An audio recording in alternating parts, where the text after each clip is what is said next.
இந்த காற்றில் ஏதோ ஒரு மாறுதல் தெரிகிறது.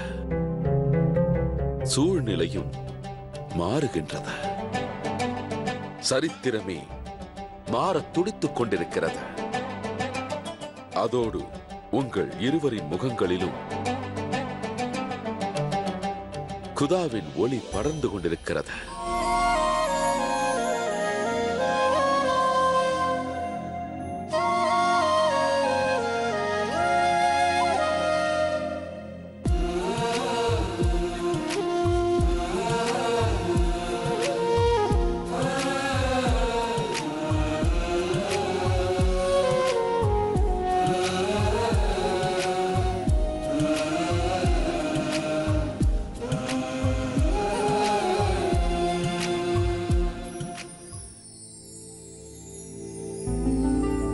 இங்கே மனதார வேண்டிக் கொண்டால் குதா அதை கச்சிதமாக நிறைவேற்றுவார் என்று அனைவரும் நம்புகிறார்கள் ஜோதா பேகம்.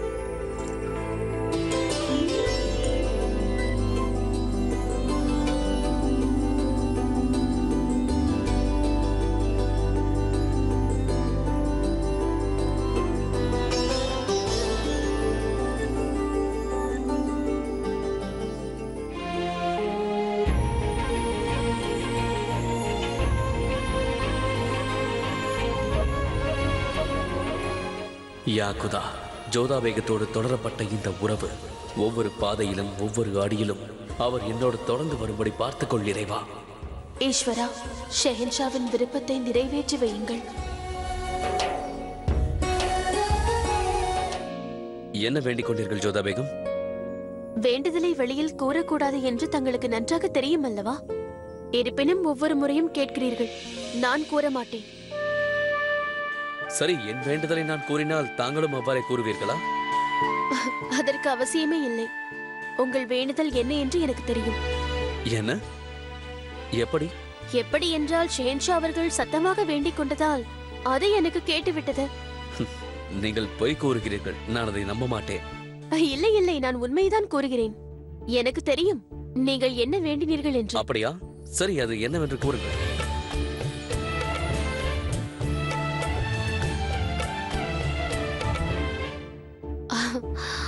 உங்கள் மனதில் உள்ளவற்றை நான் கூறிவிட்டால் அதனால் எனக்கு என்ன லாபம்?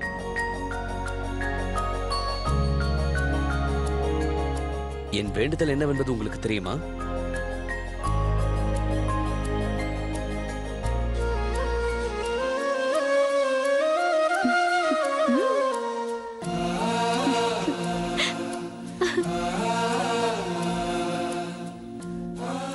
என் மனதின் எண்ணங்கள் உங்களுக்கு தெரியும் என்றால் ஜோதா பேகம், உங்கள் மனதில் உள்ளதையும் கூறலாம் அல்லவா? ஜோதா பேகம்,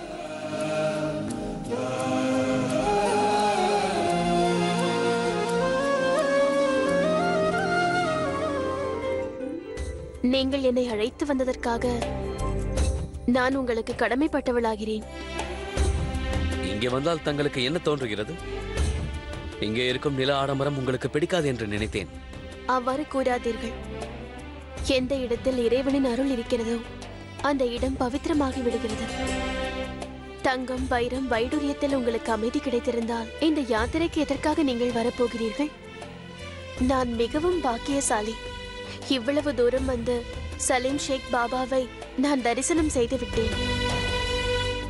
அவர் இறைவனோடு நேரடியாக தொடர்பு உள்ளவர். தாங்கள் சரியாக கூறினீர்கள் ஜோதா பேகம்.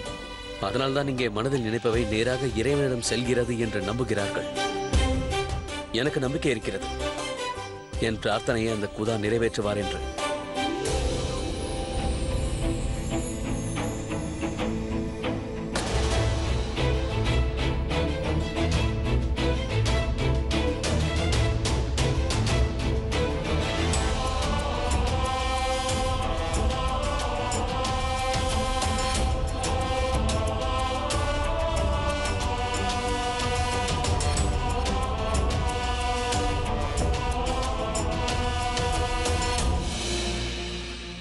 உன்னை பார்த்ததில் மிகவும் ஆச்சரியமாக இருக்கிறது.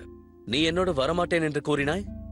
ஆம் ஜலால், ஆனால் சலிமா பேகம் உங்களுடன் வரவில்லை என்று தெரிந்தவுடனேயே இந்த யாத்திரையில் நீங்கள் தனியாக செல்வீர்களோ என்று நினைத்து, ஆகையால் தான். தனியாகவா?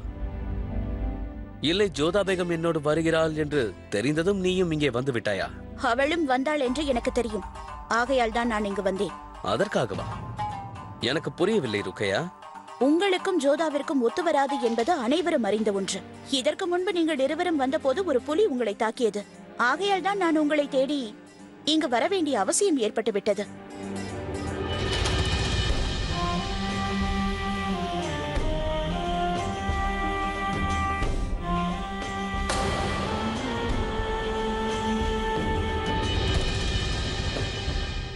ஜலால், நான் கூறுவதை கேட்கிறீர்களா இல்லையா?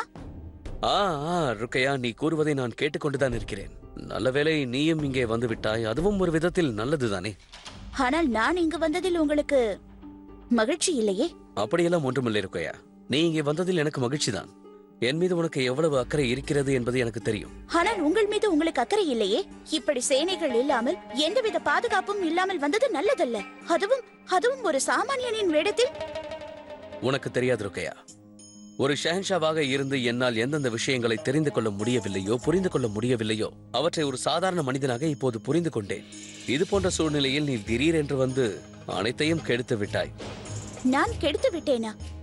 எனக்கு புரியவில்லை. ருக்கையா, நான் இந்த பயணத்தை ஒரு சாதாரண மனிதனாக முடிக்க வேண்டும் என்று நினைத்தேன். சரி, இவற்றை பற்றி பிறகு பேசுவோம்.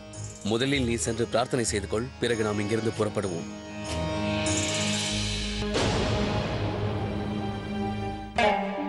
ஏழைகளுக்கு பகிர்ந்தளித்துவிடு. செல். ஆதாப் பாபா. நான் அறிவேன் ருக்கையா பேகம், நீங்கள் வருவீர்கள் என்று அறிவேன். பாபா, அத்தை அவர்கள் தங்களுக்கு காணிக்கை அனுப்பியிருக்கிறார்கள்.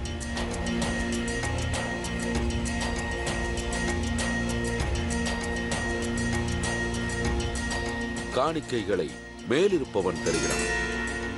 இந்த தேசத்திற்கும் இந்த உலகத்திற்கும்.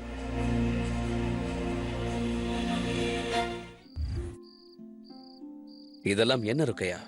உங்களை பார்த்தாலே உங்களுக்கு ஓய்வு தேவை என்று எனக்கு புரிகிறது. ஆகையால் தான் இந்த கூடார ஏற்பாடுகளை செய்திருக்கிறேன்.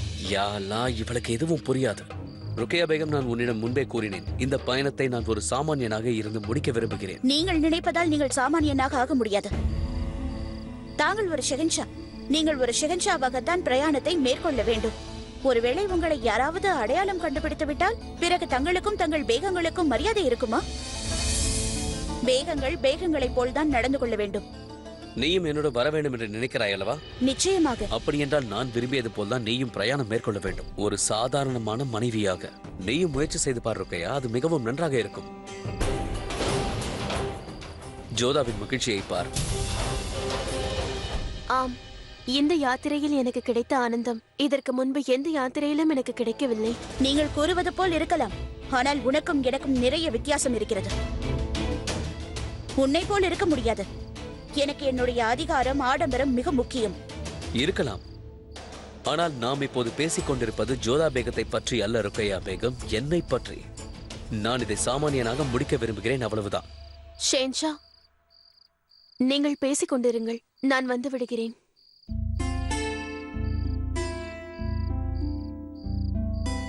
இதை என்னுடைய சந்தோஷம் அல்லது பிடிவாதமாக கூட நீ நினைத்துக்கொள். நான் இந்த பயணத்தை ஒரு சாமானியனாக தான் முடிக்க விரும்புகிறேன். ஒருவேளை நீயும் என்னோடு வர விரும்பினால் இந்த ஆடைகளை மாற்றிக்கொண்டு சாமானிய ஆடையில் தான் வர வேண்டும். ஆனால் ஒருவேளை உனது ஆடம்பரமும் அதிகாரமும் முக்கியம் என்று நீ நினைத்தால் இந்த பயணத்தை நாம் இங்கேயே முடித்துக் கொள்ளலாம். நான் உன்னோடு வர விரும்பவில்லை. அப்படியே நான் உன்னிடம் இன்னொன்றை கூற வேண்டும். நீ என்னுடைய முக்கியமான தோழி. நீயும் இந்த பிரயாணத்தில் என்னோடு வந்தால் எனக்கு மகிழ்ச்சியாக இருக்கும். இனி என்ன முடிவெடுக்க வேண்டுமோ அதை நீதான் எடுக்க வேண்டும் ருக்கையா. நீ யோசித்த பிறகு ஒரு நல்ல முடிவுக்கு வா. அதுவரை நான் வெளியில் காத்துக் கொண்டிருக்கிறேன்.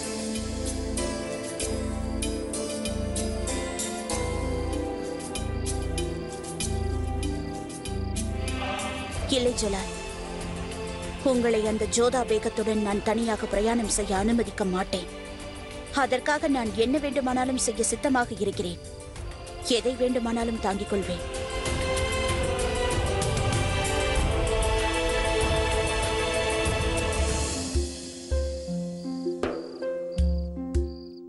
ஐயோ அம்மா, என்னால் நடக்க கூட முடியவில்லை. பேகம் சாஹிபா, இப்படியே எப்படி நடந்து செல்வது? ஓ, உனக்கு மிகவும் சொகுசு கேட்கிறதா? நான் பேசாமல் வரவில்லை, உனக்கு மட்டும் கால்கள் வலிக்கிறதா? வாயை மூடிக்கொண்டு என்னுடன் வா.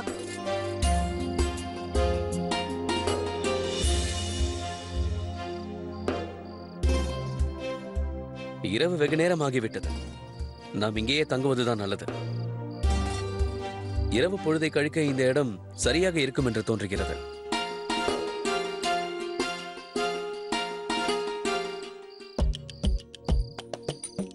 அந்த குதாவின் கருணையால் சிறிது நேரம் ஓய்வெடுக்கலாம். ஹோஷியார், பேசாமல் இருக்கிறாயா? ஆனால் ஜலால் இங்கு எங்கே தங்குவது?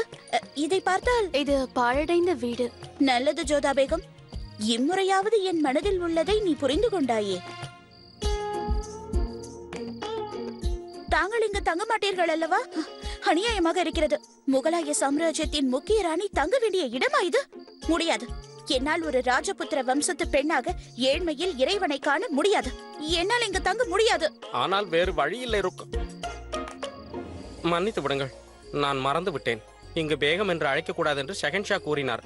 இல்லை ஹோஷியார், என்னை பேகம் என்று கூப்பிடு. மீண்டும் மீண்டும் கூப்பிடு. குறைந்தபட்சம் இதை கேட்டு என் மனமாவது ஆறுதல் அடையும். சரி, செல்லலாம்.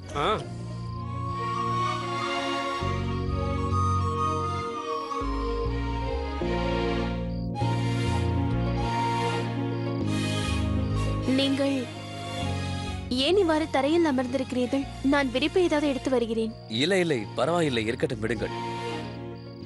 வேண்டுமென்றால் இதை வைத்துக் கொள்ளுங்கள். எங்களுக்கு இப்போது இது தேவைப்படாது. தங்களுக்கு மிக்க நன்றி. இதில் நன்றி கூறுவதற்கு என்ன இருக்கிறது? நாங்களோ நாடோடிகள். இதெல்லாம் பழக்கம்தான். மற்றவர்களுடைய கஷ்டங்களை பகிர்ந்து கொள்வோம். இந்தாருங்கள், வாங்கிக் கொள்ளுங்கள். வாருங்கள், ஓய்வெடுங்கள். சரி, எனக்கு சாப்பிட ஏதாவது கொடு.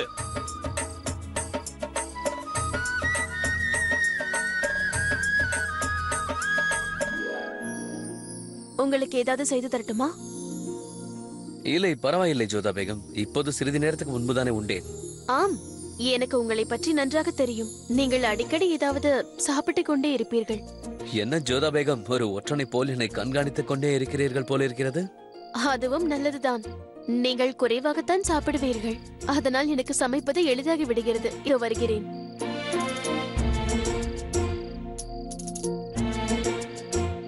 இங்கு பாருங்கள்.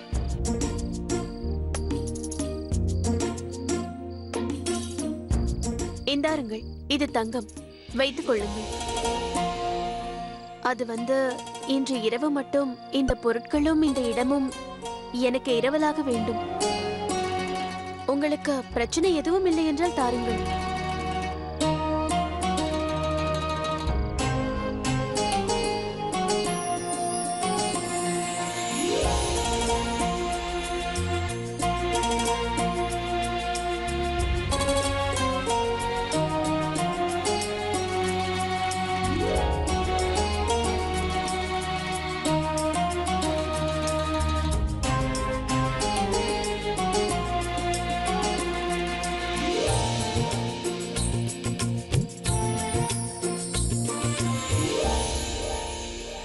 ஜலால், இங்கு இவ்வளவு கொசுக்கள். நீங்கள் தரையில் இந்த கம்பளம் இது உங்களுக்கு எப்படி கிடைத்தது? போகட்டும். இதில் நீங்கள் மட்டும் தனியாக உறங்க போகிறீர்களா? எனக்கும் சிறிது இடம் கொடுக்கிறீர்களா? பார்த்தீர்களா, எனக்கும் இது போல் விரிப்பதற்கு எதுவுமே இல்லை. எப்பொழுது இப்படி சுயநலவாதி ஆனீர்கள்? தள்ளுங்கள், நானும் அமர்ந்து கொள்கிறேன். ஜலால், உங்களுக்கு தோன்றவில்லையா இங்கு விரிப்பதற்கு ஒரு ஓலைப்பாயாவது எடுத்து வந்திருக்கலாமே? பிறகு சில அடிமைகள், அதோடு இரவு மாற்றிக்கொள்வதற்கு சில உடைகள், அதோடு சிலர் உடைகளை மாற்றுவதற்காக, சிலர் உணவை தயாரிக்க, சிலர் கை கால்களை பிடித்துவிட. அதானே ருக்கையா பேகம்? என்னை நையாண்டி செய்யாதீர்கள் ஜலால். எனக்கு இவ்வாறு இருந்து பழக்கம் இல்லையே. எனக்கும் ஜோதா பேகத்திற்கும் கூடத்தான் இப்படி வாழ்ந்து பழக்கம் இல்லை. ஆனால் பாருங்கள், நாங்கள் மகிழ்ச்சியாகத்தானே இருக்கிறோம். போகட்டும். இதில் நீங்கள் மட்டும் தனியாக உறங்க போகிறீர்களா? எனக்கும் சிறிது இடம் கொடுக்கிறீர்களா? பார்த்தீர்களா, எனக்கும் இது போல் விரிப்பதற்கு எதுவுமே இல்லை. எப்பொழுது இப்படி சுயநலவாதி ஆனீர்கள்? தள்ளுங்கள், நானும் அமர்ந்து கொள்கிறேன். ஜலால், உங்களுக்கு தோன்றவில்லையா இங்கு விரிப்பதற்கு ஒரு ஓலைப்பாயாவது எடுத்து வந்திருக்கலாமே? பிறகு சில அடிமைகள், அதோடு இரவு மாற்றிக்கொள்வதற்கு சில உடைகள், அதோடு சிலர் உடைகளை மாற்றுவதற்காக, சிலர் உணவை தயாரிக்க, சிலர் கை கால்களை பிடித்துவிட. அதானே ருக்கையா பேகம்? என்னை நையாண்டி செய்யாதீர்கள் ஜலால். எனக்கு இவ்வாறு இருந்து பழக்கம் இல்லையே. எனக்கும் ஜோதா பேகத்திற்கும் கூடத்தான் இப்படி வாழ்ந்து பழக்கம் இல்லை. ஆனால் பாருங்கள், நாங்கள் மகிழ்ச்சியாகத்தானே இருக்கிறோம். ஹோஷியார், சொல்லுங்கள் எஜமானி அவர்களே. நீ சென்று ஜோதா பேகத்திற்கு சமையல் செய்ய உதவி செய். என்ன சமைக்கிறாள் என்று தெரியவில்லை. செல், அவள் என்ன சமைக்கிறாள் என்று பார். போ. இல்லை, அதற்கு அவசியம் இல்லை. இதற்கு முன்பே ஜோதா பேகம் எனக்கு உணவு தயாரித்து கொடுத்தார். அது மிகவும் நன்றாக இருந்தது.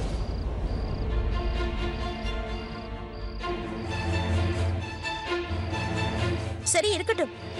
இன்று நான் உணவு சமைக்கிறேன். அது மட்டுமல்ல, உணவு சமைப்பதொன்றும் பெரிய விஷயம் அல்ல.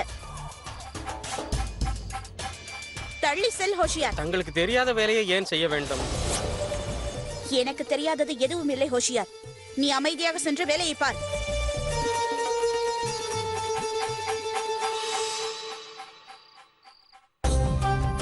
இந்த பொருட்கள் எல்லாம் உனக்கு எங்கிருந்து கிடைத்தது? இங்க நாடோடிகள் இருந்தார்கள். அவர்களிடம் கோதுமை, எண்ணெய், காய்கறி எல்லாம் கிடைத்தது. அதை வைத்து செய்கிறேன். முகலாய சாம்ராஜ்யத்தின் வேகமாக இருந்து கொண்டு நீ கையேந்தி நின்றாயா? நான் கையேந்தவில்லை, வாங்கிக் கொண்டேன். என்னுடைய தங்க ராக்கொடியை கொடுத்து வாங்கினேன். நீ மிகவும் புத்திசாலி. சரி, நகர்ந்து கொள். ஜலாலுக்கு நானே உணவு சமைக்கிறேன். கண்டிப்பாக சமையுங்கள். ஆனால் என்ன சமைக்க போகிறீர்கள்? அதைதான். நீ என்ன செய்கிறாயோ அதையே நான் இப்பொழுது சமைக்கிறேன். நீ எனக்கு உதவியாக இரு. ஆம், இப்பொழுது இந்த ரொட்டியை சுட்டால் போதும். சரி, நான் ரொட்டி சமைக்கிறேன்.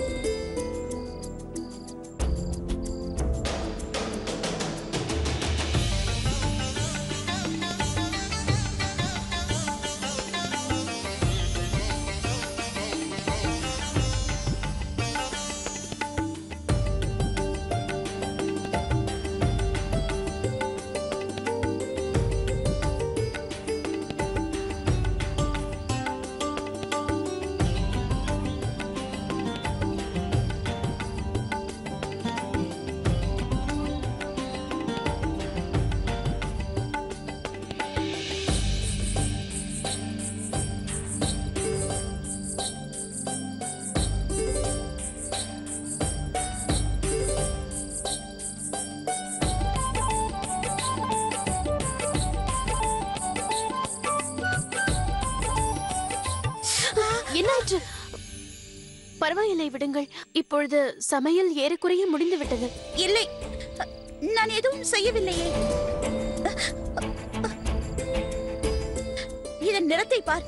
இது ரொட்டி போலவா இருக்கிறது? இதை விலங்குகள் கூட உண்ணாது. என்ன, அவ்வாறு கூறாதீர்கள். இதுவும் உணவுதானே. உணவை அவமானப்படுத்தக் கூடாது. உன்னுடைய அறிவுரை எனக்கு தேவையில்லை. நீ நீ என்ன செய்கிறாய் ஜோதா பேகம்? எதையா ஷெகன்ஷாவுக்கு கொடுப்பது? அவரிடம் என்ன நிரூபிக்க நினைக்கிறாய்? இவையெல்லாம் உனக்கு தான் தெரியும், எனக்கு ஒரு ரொட்டி செய்வதற்கு கூட தெரியாது என்பதையா? ருக்கையா பேகம், சற்று பொறுமையாக இருங்கள். உணவுக்கு ருசி தேவையில்லை, அதை அன்போடு சமைப்பதே முக்கியம். அன்போடு செய்தாலே போதும், அது சாப்பிடுவதற்கு மிகவும் ருசியாக இருக்கும். இப்பொழுது என் மேல் நம்பிக்கை வையுங்கள். இந்த ரொட்டியை தாங்கள் ஷெஹன்ஷாவிற்கு அளித்து பாருங்கள். அதன் பிறகு அவர் உங்கள் பிரயாசையை பாராட்டுவார். உங்களை அவர் கேலி செய்ய மாட்டார்.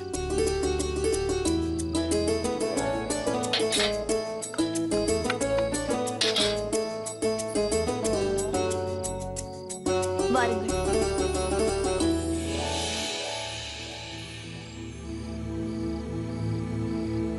பார்ப்பதற்கே மிகவும் நன்றாக இருக்கிறது.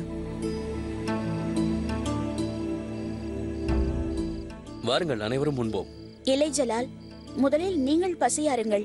முதலில் நீங்களே ஆரம்பியுங்கள். ஆமாம், எனக்கும் பசி இல்லை. இருந்தாலும் தங்களோடு சேர்ந்து நானும் சாப்பிடுகிறேன்.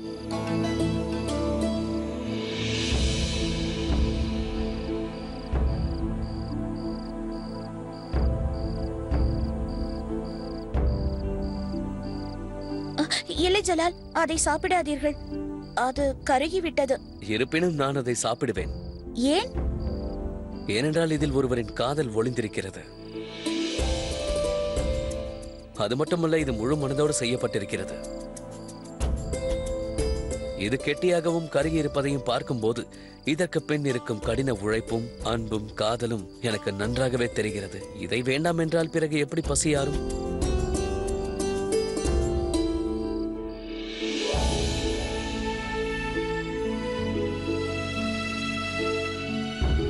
சரி வா, நீயும் சாப்பிடு.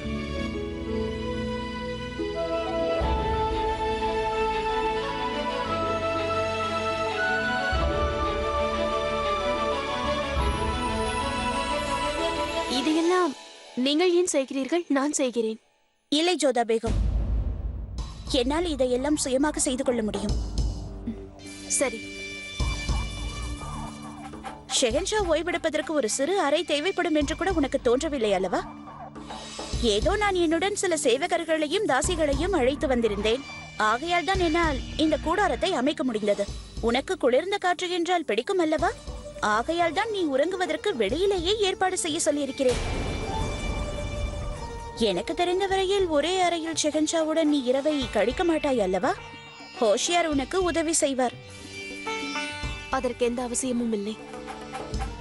சரி கூறு ருக்கையா, நான் எங்கே உறங்க வேண்டும்? இங்குதான், என்னுடைய பக்கத்தில் தான். பார்த்தீர்களா ஜலால், படுக்கையை நானே தயார் செய்திருக்கிறேன். மிகவும் அற்புதம். நீங்கள் எங்கே உறங்கப் போகிறீர்கள் ஜோதா பேகம்?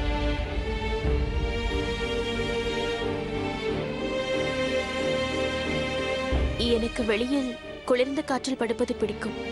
நான் வெளியில் படுத்துக் கொள்கிறேன்.